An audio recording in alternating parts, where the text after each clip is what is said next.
தினமணி நேயர்களுக்கு வணக்கம். T20 உலகக்கோப்பையை இந்திய அணி ஜெயிக்குமா? தொடர்ந்து 2வது முறையா எந்த ஒரு அணியும் T20 உலகக்கோப்பையை ஜெயிச்சது கிடையாது. சொந்த நாட்டுல நடந்த T20 உலகக்கோப்பையை எந்த அணியும் ஜெயிச்சது கிடையாது. அப்படின்னு பல கேள்விகளுக்கு மத்தியில தான் வந்து இந்த T20 உலகக்கோப்பையில இந்திய அணி வந்தாங்க. இடையில சூப்பர் 8 சுற்றுல தென்னாப்பிரிக்காவுக்கு எதிரான ஒரு தோல்வியை சந்திச்சதுக்கு அப்புறமா என்ன இந்த அணிக்கு அந்த அளவுக்கு பலம் இல்லையே, இவங்கெல்லாம் ஜெயிக்க மாட்டாங்க போலயே அப்படின்னு பல விமர்சனங்கள், சந்தேகங்கள் எல்லாமே எழுந்த நேரத்துல அதுக்கு அடுத்து பெரிய ஒரு எழுச்சியை பெற்று இந்திய அணி, சூரியகுமார் யாதவ் தலைமையிலான இந்திய அணி, கம்பீர் தலைமை பயிற்சியாளராக இருக்கக்கூடிய இந்திய அணி T20 உலகக்கோப்பையை வென்று ஒரு பெரிய ஒரு சாதனையவே படைச்சிருக்காங்க அப்படின்னு சொல்லலாம். இந்த ஆட்டத்தை பத்தி, அதாவது இறுதி சுற்றை பத்தின ஒரு சின்ன அனாலிசிஸ் நம்ம பேசியே ஆகணும். அதை பேசாம தவிர்க்க முடியாது அப்படின்றனால தமிழ்வேந்தன் அவர்கள் நம்மளோட இணைஞ்சிருக்கிறாங்க. வாங்க இந்த மேட்ச் அனாலிசிஸ் பத்தி நம்ம விரிவா பேசலாம்.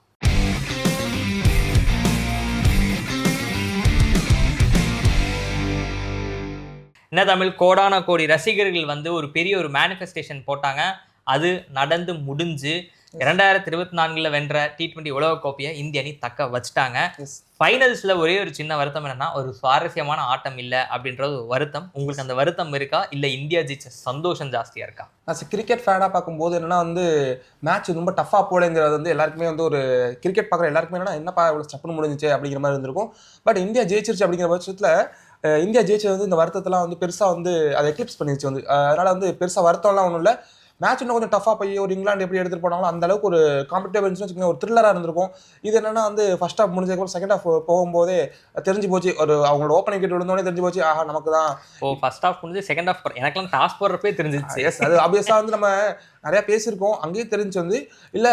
ஏன்னா நான் எதுக்கு அந்த ஓப்பனிங் சொல்கிறேன்னா, அவங்க ஓப்பனிங் மட்டும்தான் ப்ராமிசிங்கான ஸ்டார்ட் கொடுத்து விளையாண்டுட்டு இருக்க ஒரு நல்ல ஒரு பேர் வந்து அவங்கள யாராவது ஒருத்தர் விக்கெட் வந்துட்டா மேட்ச் நம்ம கைக்கு வந்துச்சுங்கிறத வந்து கிட்டத்தட்ட ஒரு 80% இங்கிலாந்து மாதிரி ஒரு டஃப் ஃபைட் கொடுப்பாங்க எதிர்பார்த்துட்டு இருந்திருக்கு. கண்டிப்பா அப்படிதான் எதிர்பார்த்தேன். ஆனா அந்த டஃப் ஃபைட்க்கு வந்து இல்லப்பா, எனக்கு டஃப் ஃபைட்லாம் ஆனா நீங்க சொன்ன மாதிரி எங்களுக்கு டாஸ்லேயே வந்து எங்களுக்கு வந்து நாங்க வந்து இந்தியாவுக்கு வந்து ஹெல்ப் பண்ண தான் வந்திருக்கோம் அப்படிங்கிற மாதிரி என்ன பண்றாங்க மிஸ்டர் சன்னர் வந்து நாங்க வந்து பந்து போடுறோம்ப்பா அப்படின்ட்டு வந்து எதுக்கு அந்த டிசிஷன் எடுத்தாலும் எனக்கு இன்னும் வந்து ஒரு புரியாத ஒரு புதிராகவே இருக்கு.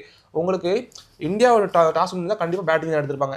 அட் த சேம் டைம் வந்து உங்களுக்கு அதே மாதிரி உங்களுக்கு ஒரு ஆப்பர்ச்சுனிட்டி அமையுது. நீங்கள் என்னன்னா அந்த பேட்டிங் எடுத்து உங்கள்கிட்ட ஒரு டாப் ஆர்டர் மட்டும் தான் விளையாடுறாங்க இந்த சென்ஸ் என்ன பண்ணணும்னா, நீங்கள் வந்து பேட்டிங் எடுத்து நல்ல ஸ்கோரை ஒரு ரன்ஸை போர்டில் வச்சுட்டு அதுக்கப்புறம் இந்தியா ப்ரெஷரில் வச்சிருந்துருக்கணும். அப்படி வச்சிருந்தா கண்டிப்பாக உங்கள் கேம் பிளான் ஒர்க் அவுட் ஆயிருந்திருக்கும் வந்து. ஆனால் இந்த இடத்துல ஏன் ஒரு பவுலிங் சூஸ் பண்ணாருன்னு இன்னும் புரியல எனக்கு. இந்த T20 உலகக்கோப்பையில் இந்தியா தோத்தது ஒரே ஒரு முறை தான். அதுனா தென்னாப்பிரிக்காவுக்கு எதிராக நடந்தது. சேஸ் பண்ணாங்க, அதுவும் இதே மைதானத்தில் நடந்தது. ஸோ அதை அவங்க மறந்துட்டாங்க. ஸோ இந்தியாவோட பெரிய ஒரு சக்ஸஸ் ரேட்டை வந்து ஃபர்ஸ்ட் பேட்டிங் பிடிச்சிருக்கு. ஸோ அப்போ அதை வந்து சக்ஸஸ் ரேட் அது இருக்கா, இந்தாங்க வச்சுக்கோங்க அப்படின்னு கொடுத்த மாதிரி இருந்தது ஒன்று. ரெண்டாவது, நம்ம வந்து போன ப்ரிவியூலே பேசினோம், கோல் மெக்கானிக்கி அவர் வந்து மிக முக்கியமான ஒரு பங்கை வகிப்பார் அப்படின்னு பேசினோம். ஏன்னா செமிஃபைனல்ஸ்லேயே வந்து அவர் தான் வந்து ஒரே ஓவர் போட்டார், 9 ரன் கொடுத்தாரு, 2 விக்கெட் எடுத்தார். வந்த வேலை முடிஞ்சது, நீ போ அப்படின்னு அவங்கள அனுப்பிச்சு விட்டாங்க. ஸோ அந்த அளவுக்கு அவங்க முக்கியமான ஒரு டெசிஷன் எடுத்தனால மெக்கானிக்கு ஒரு முக்கியமான ரோல் ப்ளே பண்ணுவார் அப்படின்னு நான் எதிர்பார்த்தேன். இவன் வந்து விக்கெட் எடுப்பானா, அப்போ வேணாம் வெளில உட்கார அப்படின்ற மாதிரி ஒரு டெசிஷன் எடுத்து எதுக்கு மெக்கானிக்கை வெளில உட்கார வச்சாங்கன்னு தெரியல.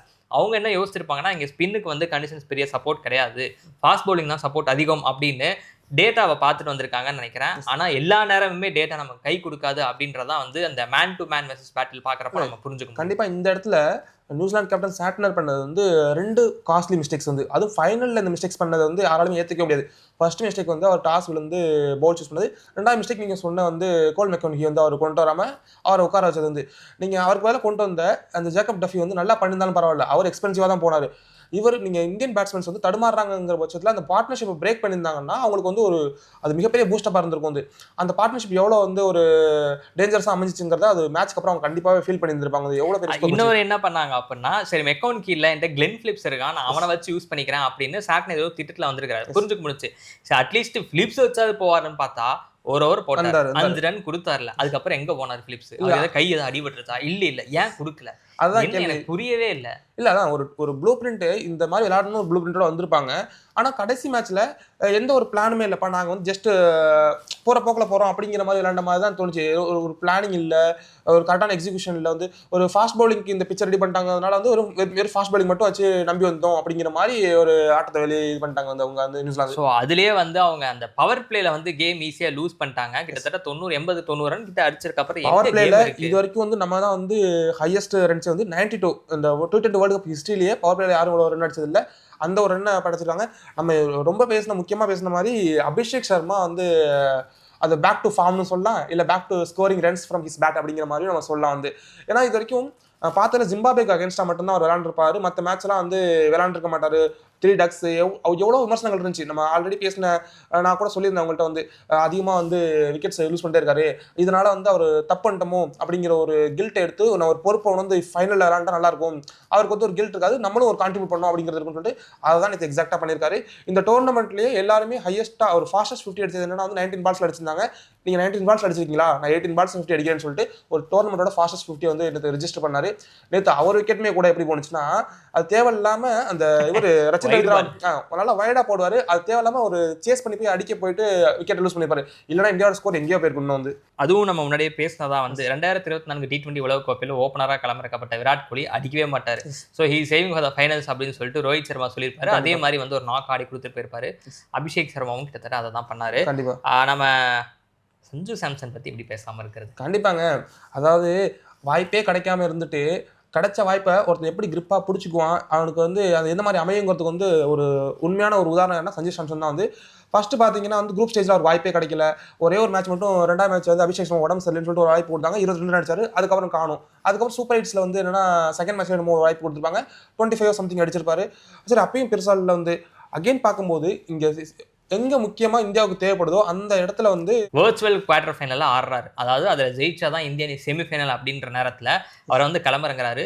97 நாட் அவுட்டு சேஸ் பண்ணி கொடுத்துட்டு போனார். அடுத்து செமிஃபைனல்ஸில் 89, திரும்பவும் ஃபைனல்ஸ்லேயும் வந்து ஒரு 89ன்றது வந்து சாதாரண விஷயம் கிடையாது. கண்டிப்பாக வந்து இந்த 3 கன்சிக்யூட்டிவ் 50 அடிக்கிறது இருக்கு, அது 3 கேம்லையும் வந்து எந்த இடத்துல அடிக்கிறாங்கிறது இது வந்து ஒரு லீக் மேட்சோ இல்லை அடுத்த சூப்பர் ஹிட்ஸ் மேட்சஸோ வந்து கிடையாது.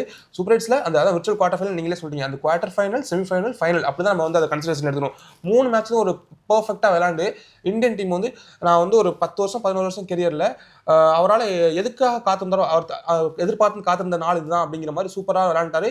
இந்தியன் டீம் வந்து ஜெயிக்கிறதுக்கு ஒரு வின்னிங் காஸ்க்காக 3 மேட்ச்லுமே இருந்தது வந்து அவர் ரொம்ப ரொம்ப சந்தோஷமாக இருந்திருப்பாரு. தோணுது வந்து ஒரு முக்கியமான இன்னிங்ஸ், 3 இன்னிங்ஸுமே ரொம்ப ரொம்ப முக்கியமான இன்னிங்ஸ் வந்து. ஸோ எனக்கு சஞ்சு சாம்சன் பற்றி இந்த ஒரு நோட் சொல்லி முடிக்கணும் அப்படின்னு நான் ஆசைப்பட்றேன். அவர் மேட்ச் முடிஞ்ச அப்புறமா பேசுகிறப்ப என்ன சொல்லியிருந்திருப்பார் அப்படின்னா, அவரோட ஜேர்னி எல்லாருக்குமே தெரிஞ்சது தான். ஒரு மாதிரி மேலே கீழே இருக்கும், டீமுக்குள்ளேயே வந்து பேட்டிங் ஆர்டரை மாற்றி ரொம்ப அவருக்கு தொல்லை கொடுத்துருப்பாங்கன்னே சொல்லலாம். ஸோ அவர் என்ன சொன்னார்னா, நியூசிலாந்து சீரீஸ்க்கு எதிராக அவர் வந்து தடுமாறினார். இந்த T20 உலகக்கோப்பைக்கு முன்னாடி தடுமாறினப்போ அதை என்ன மீன் பண்ணுறாரு அப்படின்னா, நியூசிலாந்து சீரீஸில் நான் என்னுடைய ஸ்பாட்டுக்காக நான் ஃபைட் பண்ணுற சிச்சுவேஷனில் இருந்தேன். ஸோ என்னுடைய ஸ்பாட்டுக்காக நான் ஃபைட் பண்ணுறேன்னா நான் கம்பீட் பண்ணுறது என்னுடைய சக வீரர்களோட நான் கம்பீட் பண்ணுறேன். அது வந்து எனக்கு ஒர்க் அவுட் ஆகலை, அது எனக்கு கிளிக் ஆகாது. ஏன்னா சக பிளேயரோடய நம்ம எப்படி சண்டை போட்டு அந்த ஸ்பாட்டை படிக்கணுன்றது எனக்கு ஒர்க் அவுட் ஆகாது. ஆனால் இப்போ அப்படி கிடையாது, நான் வேர்ல்டு கப்புக்காக விளையாடுறேன், நான் ஒரு டீமாக நாங்கள் வரோம், நாங்கள் எல்லாருமே கலெக்டிவாக ஒரு கோல் நோக்கி சண்டை போடுறோம் அப்படின்றப்போ அது எனக்கு கிளிக் ஆகுது. ஸோ அதுதான் எனக்கு ஒர்க் அவுட் ஆயிருக்கு அப்படின்னு சொல்லியிருக்கிறாரு. ஸோ சஞ்சுவோட கேரக்டர் என்னன்றதும் இதில் தெரியுது, அவரோட ஃபைட்டிங் ஸ்பிரிட் என்னன்றது தெரியுது. துணிச்சலாக கனவு கண்டா என்ன நடக்கும் அப்படின்றதுக்கும் வந்து சஞ்சுவின் வந்து ஒரு இன்னிங்ஸ் வந்து நமக்கு ஒரு பதிலாகவே அமைஞ்சிருக்கு அப்படின்னு சொல்லலாம்.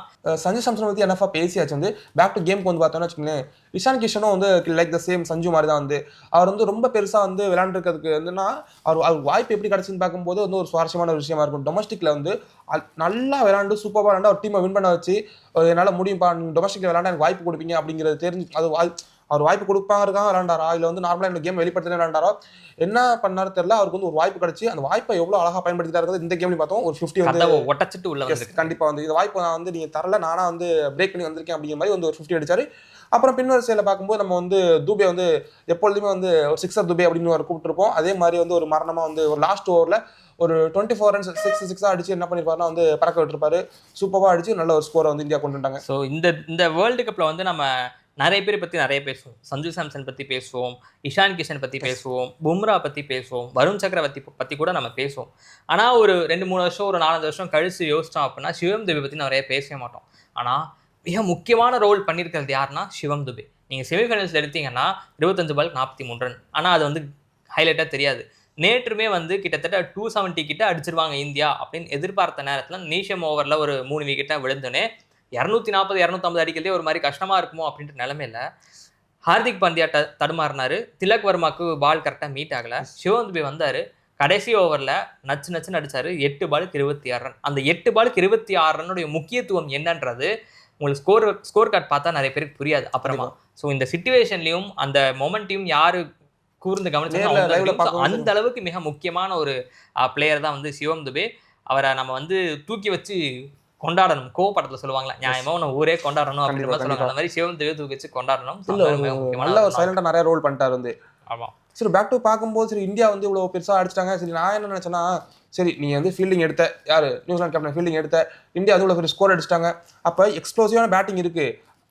பேட்டிங் இருக்குன்னா டாப் ஆர்டர் மட்டும் ஓப்பனிங் மட்டும் இருக்காங்க, அவங்க நல்ல ஒரு ஸ்டார்ட் கொடுப்பாங்க அப்படின்னு பார்க்கும்போது, இல்லைங்க நாங்கள் வந்து இது இந்தியாவுக்காக கப் கொடுத்தா இங்கே வந்திருக்கோம் அப்படிங்கிற மாதிரி ஓப்பனிங் பேரை வந்து ஈஸியாக வந்து அவங்க ரிமூவ் பண்ணிட்டாங்க. வந்து ரிமூவ் பண்ணோன்னா என்னன்னா, அப்புறம் இதுக்கப்புறம் என்ன ஒரே ஒருத்தர் மட்டும் என்னன்னா டிம் சைஃபர்ட் மட்டும் ஒரு பக்கத்து என்ன போராடிட்டு அவர் மட்டும் அதிலே விளையாண்டாரு, அவர் மட்டும் ஃபிட் அடிச்சிருது. நம்ம பேசியிருந்தோம் சவுத் ஆஃப்ரிக்கா வந்து செமிஃபைனல்ஸ்ல என்ன ட்ரிக் மிஸ் பண்ணாங்கன்னா, மகாராஜ் கொண்டு வராமல் விட்டுட்டாங்க. 2 ரைட் ஹேண்டர்ஸ் இருக்கனால மகாராஜை கொண்டு வந்திருக்கணும், அவங்க அடிக்கிறாங்கன்னு சொல்லி தான் பவர் பிளேக்கு அப்புறம் கொண்டு வந்தாலும் பவர் பிளே கேம் முடிஞ்சிச்சு அப்படின்னு நம்ம பேசியிருந்தோம். ஸோ நேற்றைய ஆட்டத்தில் வந்து இந்திய அணி அந்த தவறை பண்ணவே இல்லை. நம்ம பேசின மாதிரி அக்ஷர் பட்டேல் கரெக்டாக கொண்டு வந்தாங்க.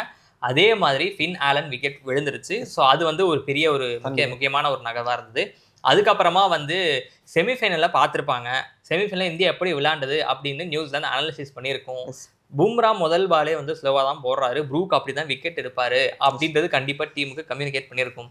இருந்தாலும் பரவாயில்ல, நான் அப்படிதான் அடிப்பேன்னு சொல்லி ரச்சின் ரவி அதே மாதிரி திருப்பி ஏன் அப்படி அவுட் ஆனான்னு தெரியல. பும்ரா நேத்தும் அதே மாதிரி கரெக்டாக ஸ்லோ பால் போட்டாரு, இவர் ரச்சின் முன்னாடியே பேட் விட்டாரு, இஷான் கிஷன் ஒரு நல்ல ஒரு கேட்ச் பிடிச்சாரு. ஸோ பவர் பிளேல அந்த இடத்துல கண்டிப்பா வந்து இஷான் கிஷனோட அந்த 2 கேட்சஸ்மே வந்து அப்படியே கண்ணில் பந்து எல்லாமே இப்படி டிராவல் ஆயிட்டு ஒரு செகண்ட் பாஸ் ஆயிட்டு இஷான் கிஷன் எங்க இருக்கீங்க நான் வரேன் அப்படி யூ டர்ன் போட்டு இஷான் கிஷன் தேடி போற மாதிரி ஃபீல்டிங்ல இஷான் கிஷன் எங்க இருக்காரோ அங்க நோக்கி தான் மணி சொல்ற பந்து போயிட்டு இருக்கு.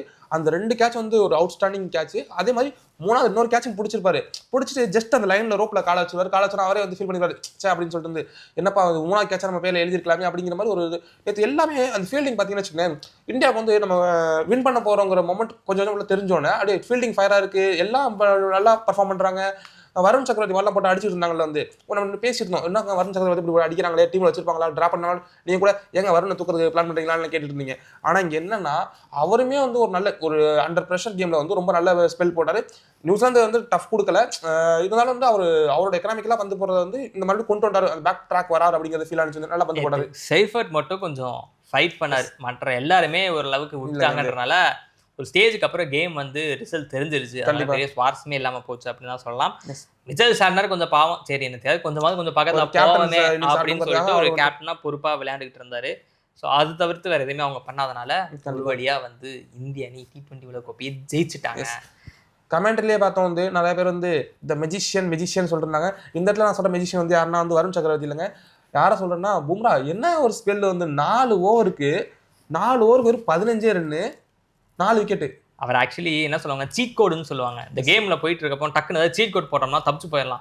அந்த மாதிரி இந்தியன் டீமோட சீட் கோடாவே வந்து பும்ரா வச்சிருக்காங்க. எப்பெல்லாம் வந்து இந்தியன் டீமுக்கு வந்து ஒரு ஹெல்ப் தேவைப்படுது, நான் வந்து இவ்வளவு கஷ்டத்துல இருக்கீங்களா, நான் ஒன்று ரெஸ்கியூ பண்றது யாரு வேணா வந்து கால் பும்ரா அப்படிங்கிற மாதிரி பும்ராவுக்கு வந்து ஒரு ஃபோனை போட்டுறாங்க.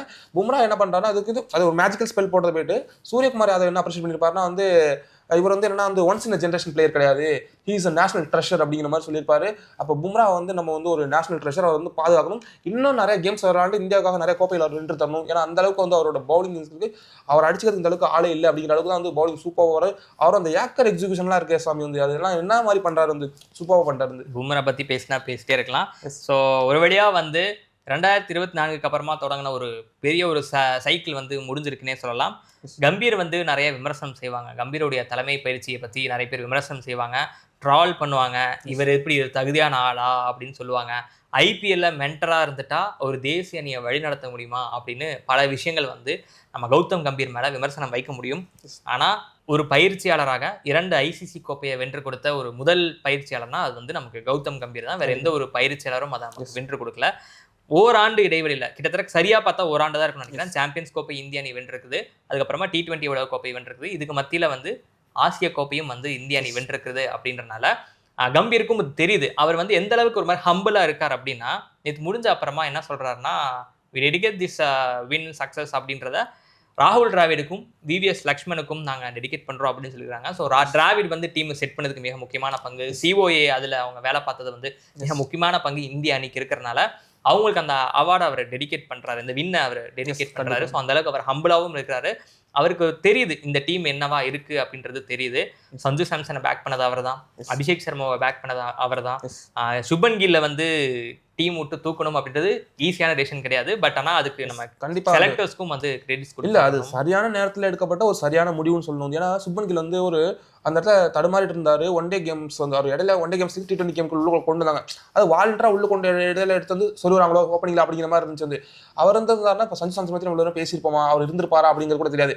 அந்த நேரத்துல ஒரு டஃப் டிசிஷனா இருந்தாலுமே அது அழகா கரெக்டான நேரத்துல வந்து எடுத்துச்சு. அதுக்கு முக்கியமா நீங்க சொல்ற மாதிரி வந்து ஒரு கௌதம் கம்பீர் வந்து மிக முக்கியமான, ஏன்னா அவர் கேட்காம அந்த ரோல் இந்தியன் டீம் பிசிசியும் சரி இந்த கோச்சஸ் டிஸ்கஸ் பண்ண மாட்டாங்க, அதை பண்ணிட்டாங்க வந்து. அதே மாதிரி கம்பீரை சொல்லும்போது நீங்கள் நிறையா அவர் பண்ணிட்டாரு. பல டீம் செட் பண்ணி தரும்போது தான் இவங்களால போக முடியும்.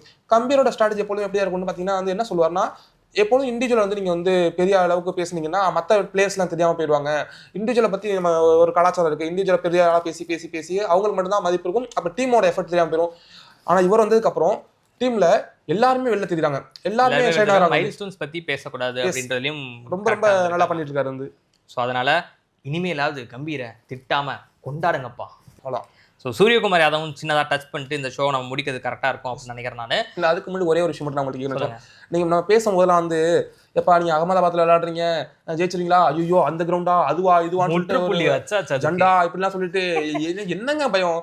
அதாவது நம்ம பண்றது போயிட்டு ஃபேன்ஸ் ரீல்ஸ்லாம் பண்ணும்போது அந்த ரீல்ஸ்லாம் பார்க்கும்போது இருக்கு ஏதோ ஒன்று இங்கே இருக்கு அப்படிங்கிற மாதிரி பயங்கரமாலாம் பண்ணுறாங்க வந்து.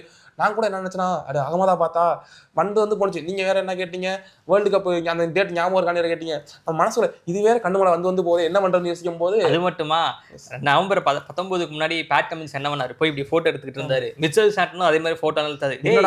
நான் ஒரு கட்டத்தில் அவர் இதெல்லாம் பண்ணும்போது நினச்சேன்னா வந்து ஒருவேளை 140 கோடி மக்களோட இதயங்களை நொறுக்கிடுவாரோ அப்படின்னு பார்க்கும்போது இல்லைங்க, சாரி சாண்டனர், நான் எங்கள் இதயங்களை நொறுக்க முடியாதுங்கிற மாதிரி இந்தியன் டீம் வந்து ரொம்ப ஒரு நல்ல பதில் கொடுத்தாங்க. அந்த அகமதாபாத் அபாயமும் நீங்கிருச்சு அப்படிங்கிறத நீ பதிவு பண்ண விரும்புறேன். நீங்க கண்டினியூ பண்ணுங்க. ஸோ கரெக்டாக தான், முக்கியமான பாயிண்ட் தான் வந்து இனிமேல் வந்து அகமதாபாத்னா ஜண்டா அப்படிலாம் யாருக்குமே ஞாபகம் வராது. ஸோ அதனால இப்போ நம்ம அகெயின் சூரியகுமார் யாதவ் நம்ம சாதாரண விஷயம் கிடையாது. ரோஹித் சர்மா விட்டுட்டு போன லெகசியை கேரி பண்ணி இந்த பக்கம் கொண்டு வந்து நிப்பாட்டுறது அப்படின்றது சாதாரண விஷயம் கிடையாது. அவருக்குமே நிறைய ஏற்ற இறக்கங்கள் எல்லாமே இருந்தது இந்த சைக்கிளில். அது எல்லாத்தையும் கடந்து ரொம்ப காமாக ஹேண்டில் பண்ணார். ஸோ அதை சக்ஸஸாக நமக்கு காட்டி கொடுத்துருக்கிறாரு அப்படின்றது வந்து நமக்கு நிச்சயமாக சூரியகுமார் யாதவும் பாராட்டியே ஆகணும். இந்த T20 உலகக்கோப்பை முடிஞ்சால் அவருடைய கேப்டன்சி இருக்குமா இருக்காதா அப்படின்னு பல கேள்வி இருந்தது ஒரு 3-4 மாதங்களுக்கு முன்பு.